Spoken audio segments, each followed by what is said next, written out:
মাজত যিটো ভুল বুজাবুজি হ'ল, যিয়ে হ'ল তাৰে কাৰণে মই তাৰ গড়দাতা হিচাপে সমূহ ৰাইজৰ ওচৰত ভুল স্বীকাৰ কৰিলোঁ আৰু যাতে ভৱিষ্যতত এনেকুৱা হ'ব নালাগে সেইটো কাৰণে মই ৰাইজৰ ওচৰত ক্ষমা বিচাৰি ক'লো এইটো আৰু ভৱিষ্যতে এনেকুৱা নহ'ব।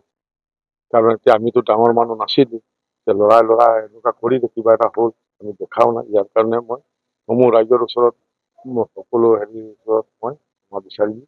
এতিয়া তেওঁলোকৰ গোটেই সমাজৰ মানুহখিনি আহি তেওঁলোকৰ যিসকল জ্যেষ্ঠ ব্যক্তি আছিলে সেই অনুষ্ঠানৰ লগত জড়িত সকলোৱে আহি তেখেতলোকে তন্ময় বৰগোহাঁইৰ লগতে সমূহ অসমবাসীক তেওঁলোকে মাফ খুজিছে, যাতে আৰু তেওঁলোকে প্ৰতিশ্ৰুতি দিছে আগলৈ যাতে এনেকুৱা তেওঁলোকে পৰিৱেশ যাতে সৃষ্টি নহয় সেই কথাত মানে তেওঁলোকে বিজ্ঞসকলে তেওঁলোকে মানে গোটেই কথাখিনি আমাৰ আগত অৱগত কৰিছে আৰু তেওঁলোকে সকলো সময়তে আমাৰ লগত সমানে উঠা বহা কৰি মিলিজুলি থাকিম বুলি কৈছে। কিন্তু এটা কথা ক'ব লাগিব, আমি প্ৰায় আমাৰ অসমীয়া জাতিৰ ওপৰত আমাৰ অসমীয়া সংস্কৃতিৰ ওপৰত এনেকুৱা ধৰণৰ ঘটনাবিলাক চলি থাকে। সেয়েহে আমি এবাৰ ভাবিছোঁ তেওঁলোকৰ যি ভুল হ'ল সেই ভুলক আমি ক্ষমা কৰিছোঁ, যদিও যিসকল দোষী আছে তেওঁলোকে কিন্তু আইনীভাৱে এটা উচিত শাস্তি পাব লাগিব প্ৰতীক বুলি আমি ভাবোঁ।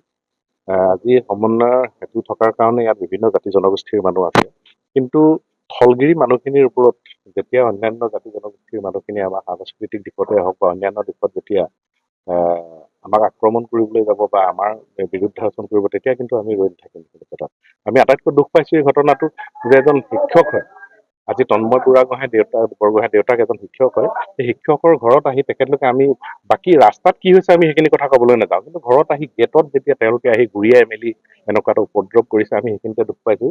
আৰু যি কি নহওক লাগে আজি তেখেতলোকে সকলোখিনি কথা মিলা মিছা হৈ গৈছে, আমি এইখিনিত ক'বলৈ নাযাওঁ। কিন্তু অনাগত দিনত আমি কথাখিনি সকীয়াই দিছোঁ যাতে থলগিৰি মানুহৰ ওপৰত আমি যে চব ব্যৱসায় বাণিজ্য খুব ভালদৰে কৰিছে, সকলোৱে কৰক, আমাৰ তাত কোনো আপত্তি নাই।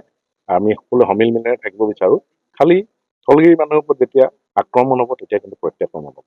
গতিকে আমি আইনে যি ব্যৱস্থা লয় সেইখিনি আইনে ল'ব। গতিকে আমি আমাৰ ফালৰ পৰা সেইখিনি কথা অৱগত কৰিম। 8 এপ্ৰিল তাৰিখে 2025 বৰ্ষৰ আমাৰ বামুণবাৰী অঞ্চলত বাসন্তী পূজা উছৰ্গা দিনা ভাষণৰ দিনা যি অপ্ৰীতিকৰ পৰিস্থিতিৰ সৃষ্টি হৈছিল, সেই পৰিস্থিতি অজানিত হৈছিল আৰু সেই পৰিস্থিতি দুখ স্বীকাৰ কৰি সেই অনুষ্ঠান ভাগি আগধৰোতাসকলে অনুষ্ঠিত কৰাসকলে তেওঁলোকৰ কিছু দুৰ্বলতাৰ পৰিচয় পাই মোৰ ওচৰলৈ আহি আমাৰ তন্ময়ৰ লগত যি গণ্ডগোল আৰম্ভ হৈছিল বা মোৰ পেটত যেনেকৈ ঘূৰি আছিল সেই দুখখিনি আজি তেওঁলোকে মোক এখন গামোচা দি এটা তামোল পাণ গুড়া দি তেওঁলোকে মোৰ ওচৰত শৰণাপন্ন হোৱাত মই সকলোবিলাক বাদ দিছোঁ। আৰু মোৰ এটাই কথা ক'বলগীয়া আছে, সেইটো হ'ল যে সম্প্ৰীতি নিদৰ্শন বামুণবাৰীৰ পৰা আজি আৰম্ভ হৈছে আৰু অসমতো হ'ব বুলি মই আশা ৰাখিছোঁ। আৰু কাৰো মনত কোনো ধৰণৰ বিদ্বেষ নাৰাখিব বুলি মই অনুৰোধ জনাই এই অনুষ্ঠানটো মই সামৰণি কৰিছোঁ। আৰু তেওঁলোককতো 3-4জন মানক ধৰি থৈছে বুলি শুনিছোঁ আৰু মই বিশেষ লৈ যোৱা নাই। এজন মানসিকভাৱে মই অকণমান আঘাত পোৱাদি পাইছোঁ আৰু কাৰণ ইয়াত মই 25 বছৰ আছোঁ একেৰাহে, আৰু ইমান সমিল মিলি থকাৰ পাছত হঠাৎ তেনেকুৱা এটা ঘটনা ঘটাৰ কাৰণে হয়তো আমি নিজৰ দুখ বুলি ভাবি ল'ব পৰা কণ্ডিশ্যনলৈ আহিবলগীয়া হৈছে।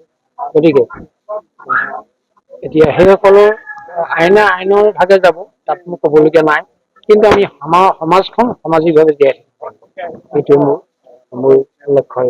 যিকোনো খবৰৰ বাবে যোগাযোগ কৰক 7099017330 লগতে 7099017110 নম্বৰত।